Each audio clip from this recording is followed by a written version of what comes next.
Muy buenos días, España. Fin de semana de calor extremo. Hoy se superarán los 40 grados en muchos lugares de España. 42 en Sevilla, 41 en Córdoba y otros 41 en Badajoz. Es el comienzo de una semana tórrida, solo el principio, con una ola de aire sahariano que pondrá las capitales andaluzas a 44 grados a la sombra, o a Badajoz y a Toledo a 43. El norte, pues oye, depende, pero nosotros estamos hoy en Pontevedra y se esperan 34 grados aquí en Oporriño. Y os aseguro que con humedad esto es mucho calor. Hablaremos con nuestro Alsina a las 11 y le pediremos explicaciones.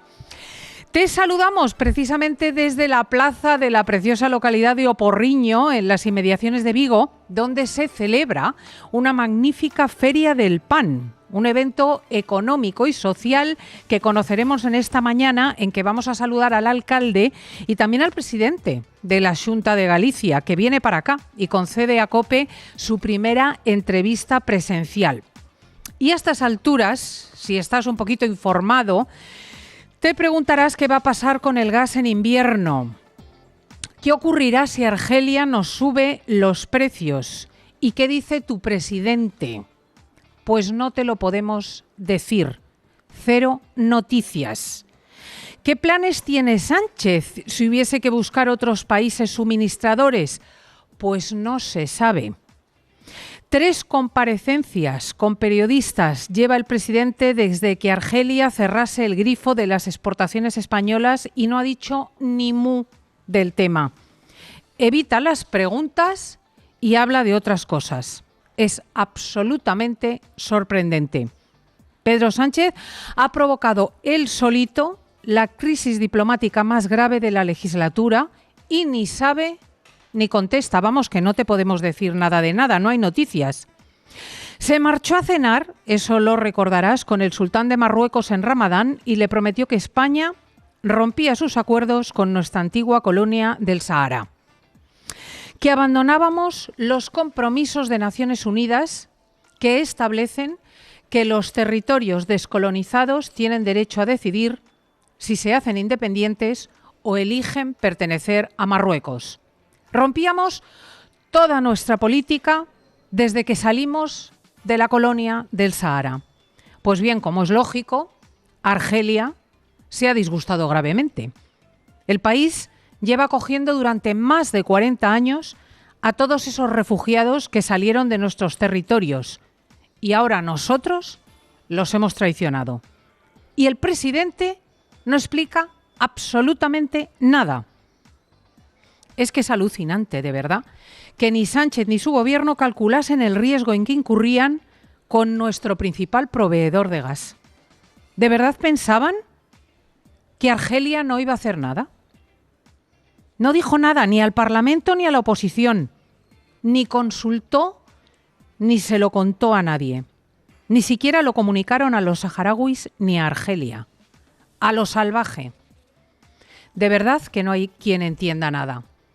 Y ahora, claro, van a Bruselas a llorar, porque Argelia corta las exportaciones y el gas peligra. Menos mal que está Europa, queridos amigos. La Unión, que está alarmadísima por la crisis energética y la guerra de Ucrania, pues acaba de llamar al orden a Argelia. Pero a estas alturas, todas nuestras empresas siguen sin poder comerciar con ese país porque los bancos les aconsejan no hacer operaciones hasta que la cosa, lógicamente, se aclare.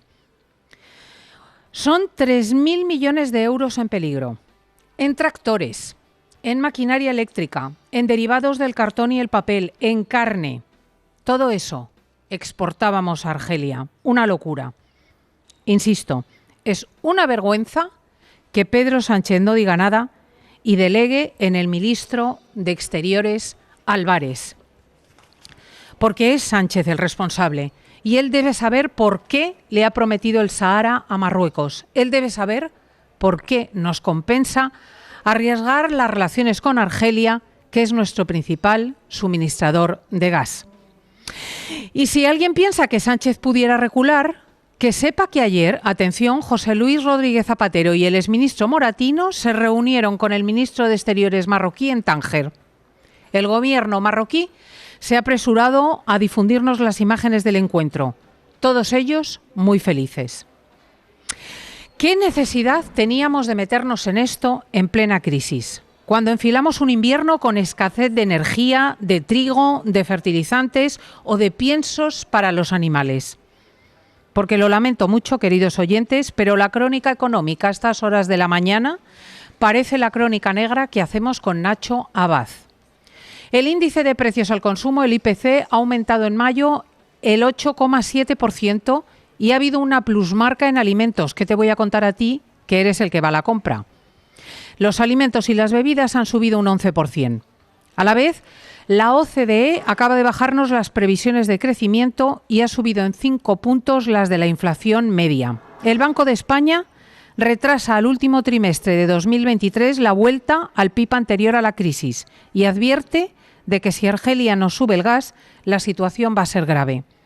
La bolsa finalmente se ha dado ayer un batacazo en Madrid ante las noticias de que la inflación crece hasta en Estados Unidos y de que el Banco Central Europeo ha subido los tipos de interés, eso se afecta evidentemente en las hipotecas, y deja de comprarnos deuda. En unos instantes vamos a hablar con un experto que nos va a decir cómo nos afecta concretamente todo esto. Permíteme solo 2 apuntes de actualidad. En la guerra de Ucrania, sumarnos a la ola de indignación y a las condenas internacionales por las penas de muerte que los prorrusos han dictado contra 3 brigadistas internacionales que luchaban con el ejército ucraniano. 2 son británicos y 1 marroquí. Moscú ha respaldado las condenas a muerte en un gesto de crueldad inusitado. Y aquí en Galicia, dolor por lo ocurrido en el Monte del Gozo, donde se ha derrumbado uno de los escenarios del festival O Son de Camiño. La celebración del importante festival musical está en entredicho, no se sabe si va a seguir, está en el aire y hay 2 heridos graves, 1 en la UCI y 4 leves. Vamos a seguir muy minuciosamente la evolución de las personas afectadas.